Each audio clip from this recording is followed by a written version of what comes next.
What distinguishes the exceptional from the average? Why do some individuals excel across various aspects of life while others merely get by? It isn't solely about innate talent, rather, it's about a blend of mindset, strategic thinking, discipline, and an insatiable curiosity.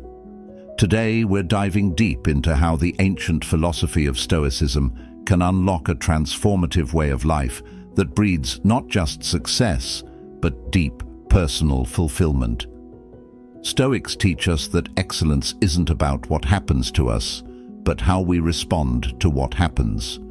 And in this video, I'll show you how to harness these principles to elevate every area of your life. If you value insights that challenge and transform, consider hitting that subscribe button. It's a simple, free way to support us. Let's get started and unlock the extraordinary. Chapter 1. The Mindset of Mastery. Ever wondered why some folks just seem to have it all figured out? They tackle life's hurdles with a calm confidence that almost makes it look easy. You see, the secret sauce to their success isn't some well-guarded mystery, it's their mindset. The mindset of mastery isn't about being perfect, it's about cultivating a mental landscape where every challenge is a chance to grow and learn. Now, let's dive into the Stoic philosophy for a minute. The Stoics had a saying that goes, "The obstacle in the path becomes the path." Imagine seeing a roadblock not as a stop sign, but as a detour sign pointing you toward a new route packed with opportunities. It's about flipping the script in your head. Every setback is reframed as a setup for a comeback. Carl Jung, a heavyweight in the world of psychology, once remarked, "Until you make the unconscious conscious, it will direct your life, and you will call it fate." This is a call to delve deep into our own minds, to understand and direct our thoughts and feelings instead of being steered by them unwittingly. Mastery starts with self-awareness, recognizing our own patterns and triggers, and actively shaping our responses to the world around us.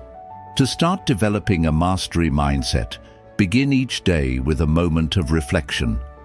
Ask yourself, what am I focusing on today? Shift your focus from what could go wrong to what you will do right. It's about keeping your eyes on the goals you set, and not the distractions that pop up along the way. Stoicism teaches us to differentiate between what we can control and what we cannot. Pour your energy into the former and release your grip on the latter. Embracing this mindset means committing to continuous improvement, not settling for mediocrity. It's about striving not just for success, but for significance. It involves a relentless pursuit of knowledge, not just for the sake of having it, but for the purpose of using it wisely. Remember, in the words of Marcus Aurelius, the soul becomes dyed with the color of its thoughts. So paint your thoughts with resilience, wisdom, and tenacity. Chapter 2. Learning how to learn. Isn't it wild how we spend years in school but rarely learn how to actually learn? That's what we're tackling today. The key to mastering any skill isn't just hard work, it's smart work, learning how to learn efficiently and effectively. And trust me, this can be a game changer, whether you're aiming to master a new language, pick up a guitar, or dive into quantum physics. Now, let's lean on some timeless wisdom from Carl Jung, who advised, "Who looks outside dreams, who looks inside awakes."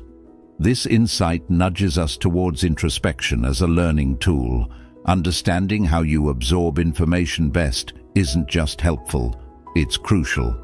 Are you a visual learner, or do you prefer to learn by doing? Do you retain information better in the morning or late at night? Awakening to your personal learning style is the first step towards learning mastery. Then there's the Feynman technique, which we touched on before. It's about simplifying complex ideas into simple, relatable concepts, as if you're explaining them to a 10-year-old. Why does this work? because it forces you to understand the material at its core. If you can't explain it simply, you don't know it well enough. This method isn't just effective, it's transformative.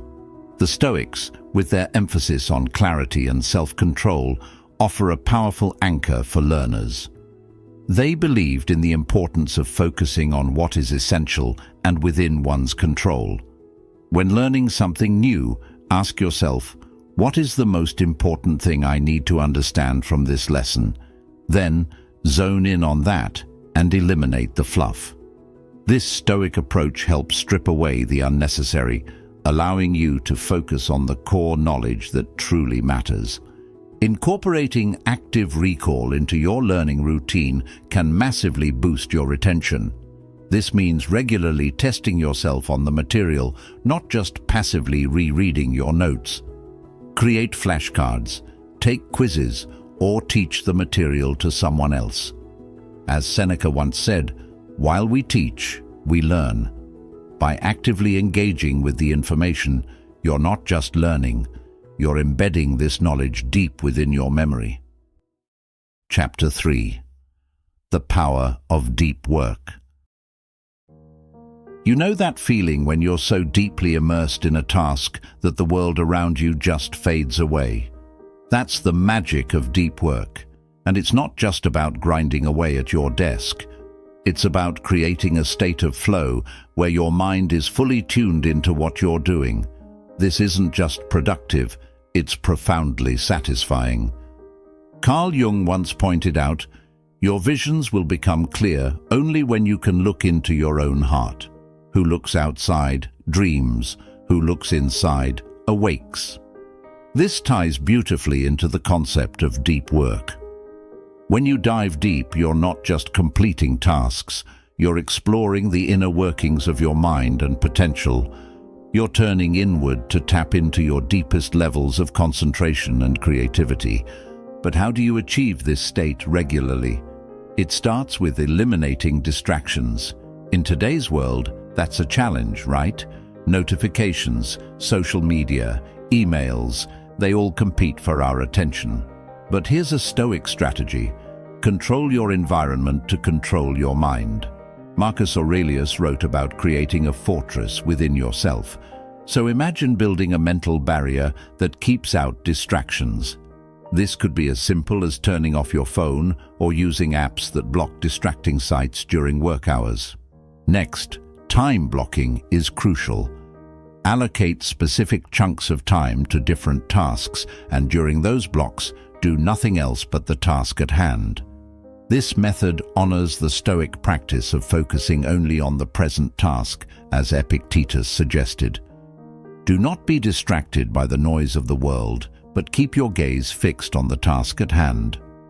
To really enhance your deep work sessions, consider incorporating some pre-work rituals. Maybe it's a few minutes of meditation, a short walk, or a cup of coffee in silence. Whatever it is, let it signal to your brain that it's time to dive deep. The ritual isn't just about the activity itself, it's about setting a mental intention that primes you for deep work. Remember, deep work isn't a sprint, it's more like a marathon. It requires practice and patience. Start small, maybe an hour a day, and gradually increase the time as you build your mental endurance. Over time, you'll find your capacity for deep work expanding, not just in the duration you can maintain focus, but in the depth and quality of the work you produce. Chapter 4. Mastering Memory and Retention. Ever had one of those moments where you walk into a room and forget why you're there? Or maybe you meet someone new and their name escapes you as soon as it's spoken.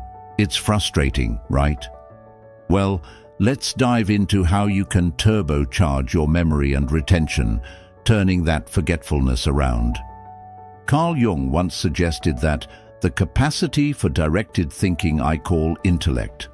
The capacity for passive or undirected thinking I call intellectual intuition.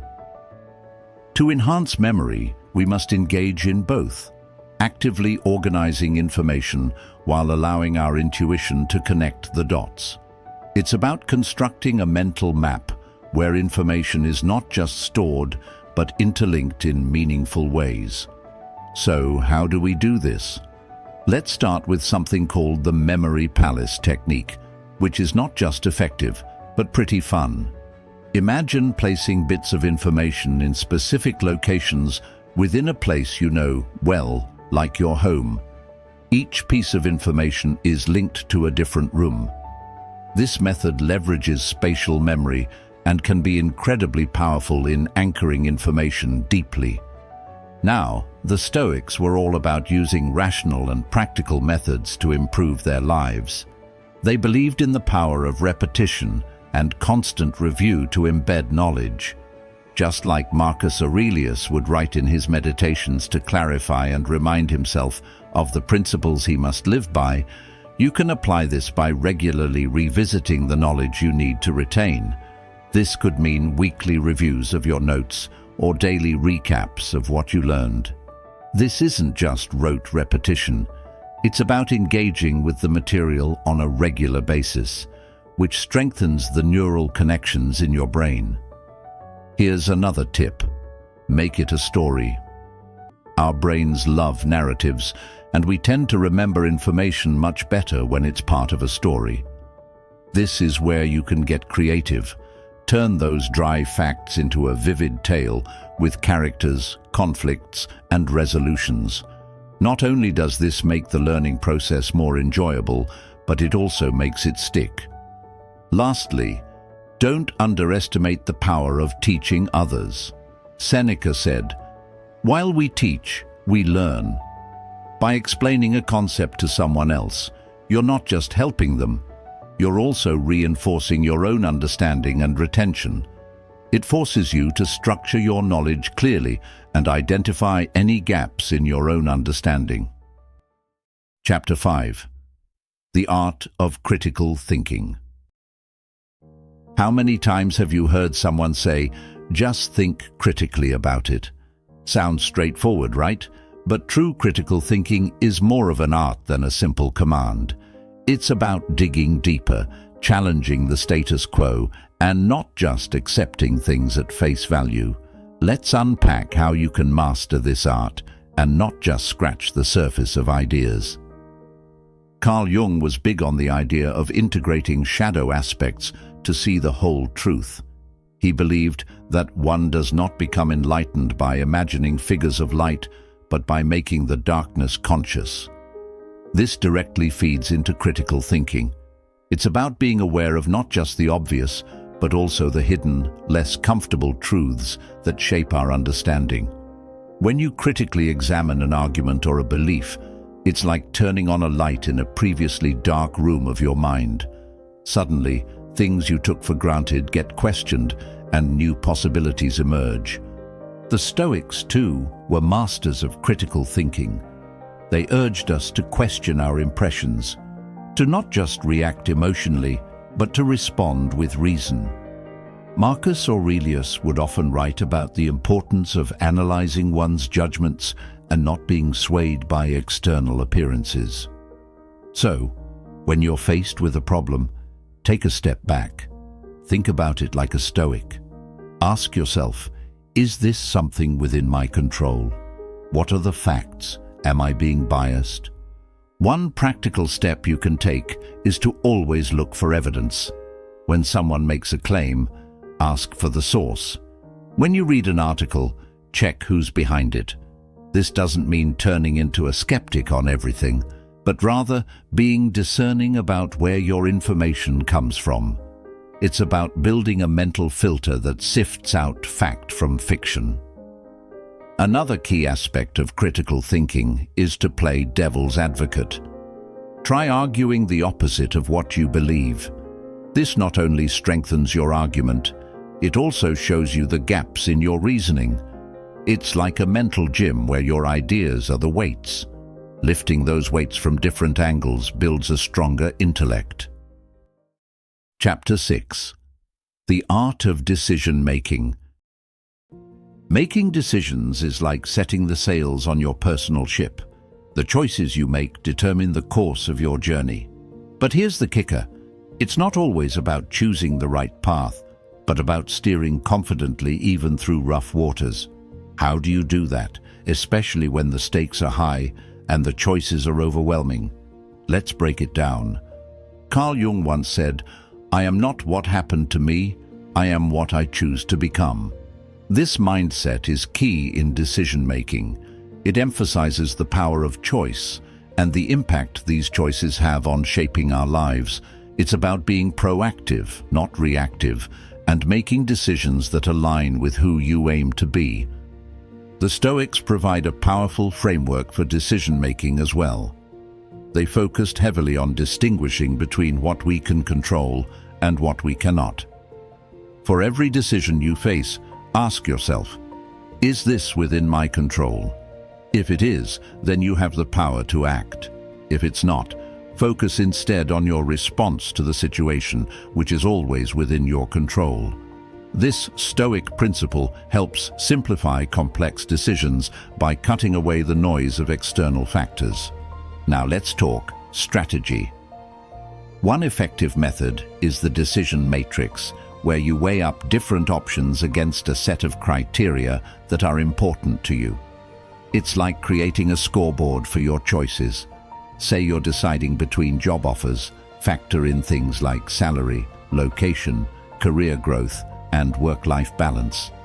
Assign scores to each based on how they meet your criteria, and see which option comes out on top. Another crucial element in decision-making is listening to your intuition.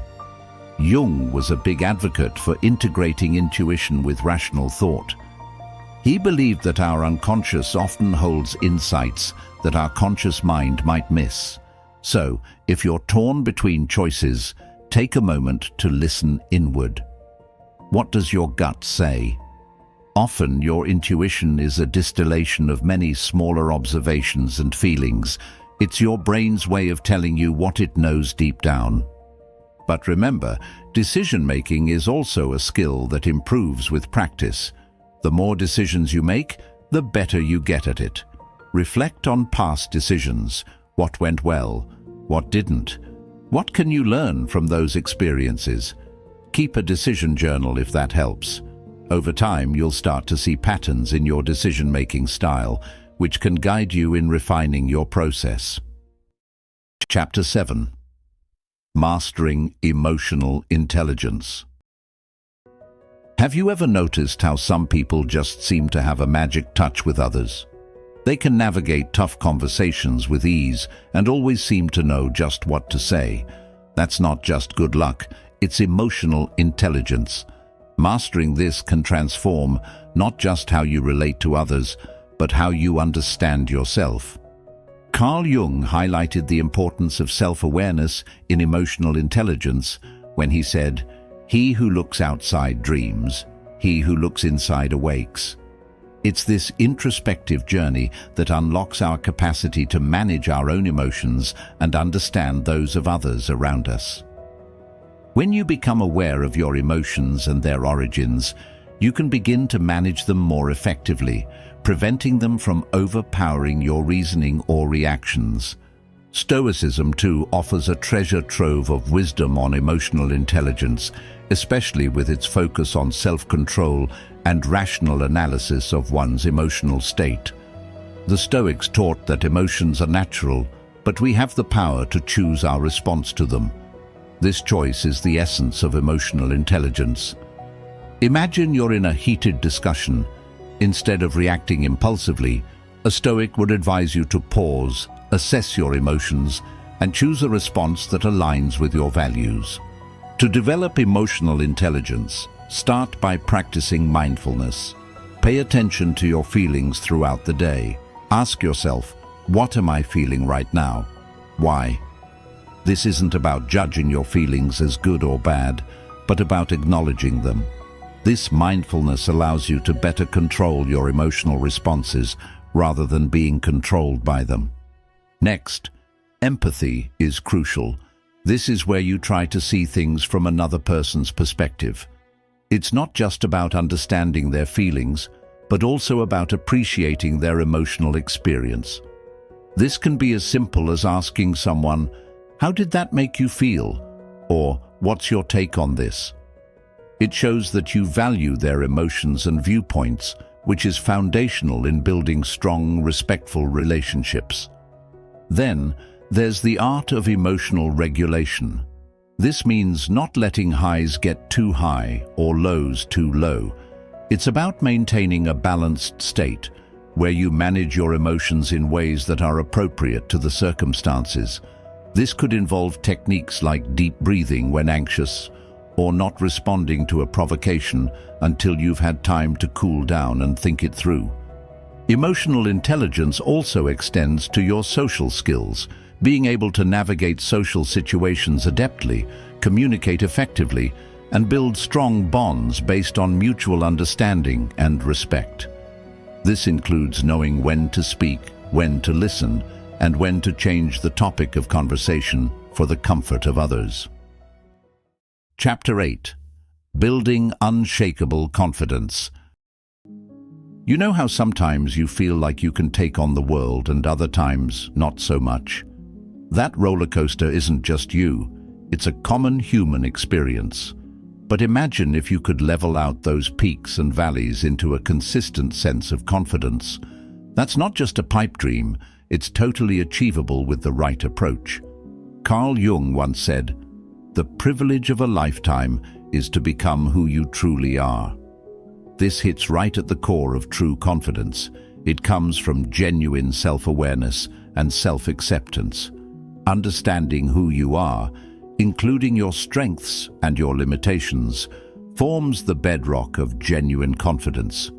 It's not about inflating your ego or pretending to be someone you're not. It's about embracing your authentic self and owning it fully. The Stoics also had a lot to say about confidence, especially in terms of controlling what we can and accepting what we can't. Epictetus, for example, urged people to focus on their own actions and judgments, which are within their power, rather than external events that aren't. Applying this Stoic wisdom, think about confidence not as a fixed trait, but as a skill you can develop by focusing on what you can control: your actions, your responses, and your mindset. To build this kind of unshakable confidence, start by setting small, achievable goals. Every time you meet one, no matter how small, you reinforce your self-efficacy. You prove to yourself that you can do what you set out to do, which in turn boosts your confidence to tackle bigger challenges. It's like building a muscle. The more you use it, the stronger it gets. Another key aspect is to practice self-compassion. Beating yourself up over mistakes or shortcomings can erode your confidence. Instead, treat yourself with the same kindness and understanding you'd offer a good friend. This doesn't mean making excuses for yourself. It means acknowledging that you're human and that growth comes from learning, not from perfection. Also, keep in mind that confidence comes from competence. The more you refine your skills and expand your knowledge, the more confident you'll become in your abilities. This could mean practicing a musical instrument, learning a new software program, or simply deepening your knowledge about a topic of interest. As you see your competence grow, so too will your confidence. Lastly, surround yourself with support. The people around us can have a massive impact on how we see ourselves. Spend time with people who lift you up and believe in you, and consider distancing yourself from those who consistently undermine your self-esteem. Thank you for joining us today at Stoic Journal. Remember, the path to greatness is paved with wisdom and resilience. For more insights, check out the suggested video on your screen and continue your journey with us. Embrace the wisdom, live the philosophy,